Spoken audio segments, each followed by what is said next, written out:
This was the best SummerSlam of all time. It breaks my heart to say this, but I think the John Cena heel turn is going to be remembered as a flop. As a fan, I'm delighted Brock Lesnar is coming back. As a human being, I have concerns. What is up, wrestling fans? I'm Ben Allison here at Wrestling Republic, and I've analysed last night's SummerSlam Night 2, and here are my 5 key findings. In at number 5, this was the best SummerSlam of all time, in my opinion. Yes, the fact it was 2 nights gives it a major advantage, and yes, there was some fluff within it, but the highs of this SummerSlam were ridiculously high, and there were so many of them. From the chaotic opener on night 1 to Seth Rollins' ruse of the century, to night 2 opening with that banger between Naomi Io Sky and Rhea Ripley, followed by that 5-star classic TLC match, and then that insane street fight between Becky Lynch and Lyra Valkyria. Then of course Solo Sikoa versus Jacob Fatu wasn't as good as it could have been. That was the one letdown of night 2, but Dom versus AJ was so much fun. The Ray Eddie parallels were absolute gold. And then the main event, Cody Rhodes, John Cena, they had an exceptional match. And then, of course, that huge surprise at the end of the night with Brock Lesnar returning.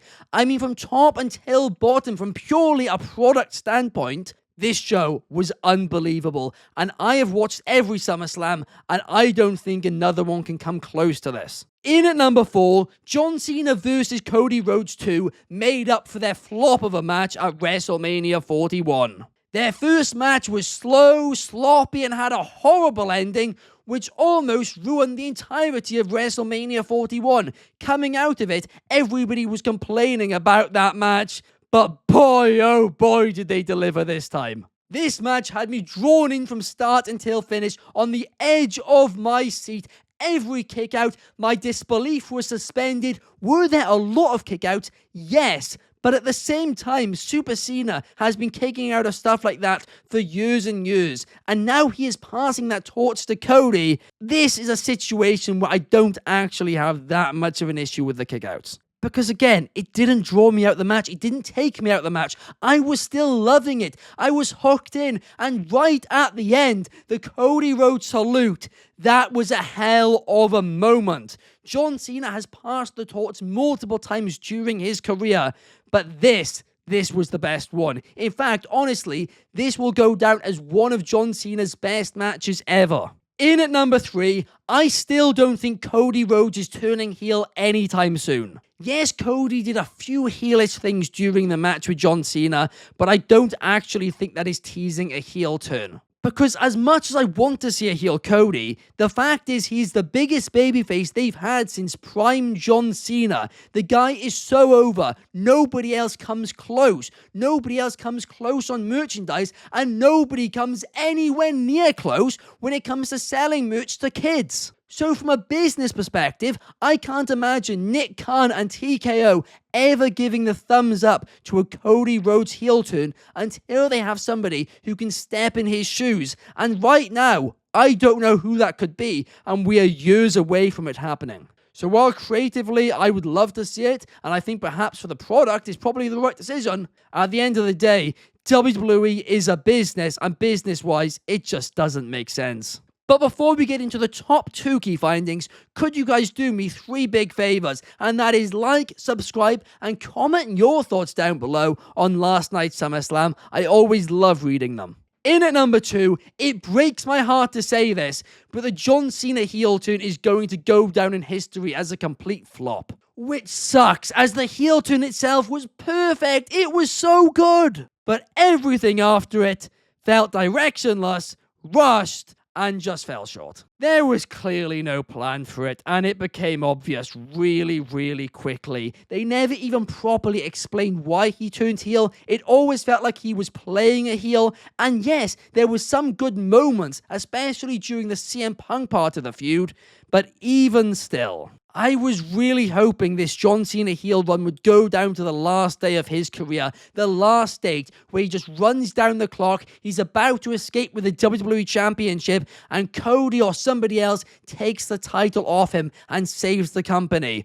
Honestly, for me, that would have been the much more interesting story. But clearly they just thought there was too many misses during this heel run and it had to be scrapped, and honestly, fair enough. So at the end of the day, this is not going to go down well in history. And in at number 1, as a fan, I am delighted that Brock Lesnar has returned, but as a human being, I have concerns. Innocent until proven guilty is an important thing, but when you're facing allegations as serious as Brock Lesnar is facing, with certain parts of evidence already in the public eye, you can't just ignore them. WWE should have released a statement along the lines of, our own investigation found Brock Lesnar as not guilty or not enough evidence against him, but we always listen to the accusations and we can reverse our decision at any point in time. And obviously the statement couldn't go into specifics, and that is because it is still an ongoing lawsuit. But they can put out a statement, right? They can do that, and they can do that safely too, as long as they have followed the proper protocol. But the fact they haven't released a statement, the fact they cancelled the press conference, it kind of makes me question if they have or not. And I can see some of you guys already in the comments saying, oh, stop being so woke, or you're a liberal, whatever. Sorry, it is not woke, and it's also not a left-wing thing to say that saying you'll only sign a contract if somebody sends you a video of them urinating is a bad thing to do. Now, of course, that is only allegations. We don't actually know if Brock Lesnar did say that or not. It's only the text between Janelle Grant and Vince McMahon, which we have seen. But again, that is what we have seen. These allegations are serious, and WWE haven't explained their reasoning for bringing Brock Lesnar back. It's a difficult one. It really, really is. It just hasn't been handled well. And it sucks because, again, as a fan, I want to be excited about this. I really do. It was an incredible ending to the show. A real shocking moment. You can see my reaction on the Wrestling Republic watch-along, right? But it's just not as simple as that, is it? Anyway, let's now get into the thoughts which you guys have submitted to us via the Wrestling Republic Instagram broadcast channel. Let's kick things off with the Real Som 2, saying, I'm finally excited for the rest of John Cena's 2025. It is going to be amazing, especially with John Cena. Dominic was my favourite of this PLE. Well, I'm glad you're really excited about Cena being a babyface once again. Geordie here at Wrestling Republic is also delighted about it. Like I said, I kinda wish they continued with the heel run, but kinda had a plan in place for it. But listen, I think it's still going to be a lot of fun. Jose99 says the highs were practically everything, but the lows were Becky's new entrance music and the Women's Intercontinental Championship match going on too long. I didn't have an issue with the length of that match. I think the issue was, 1, the crowd, and 2, the zip tie breaking.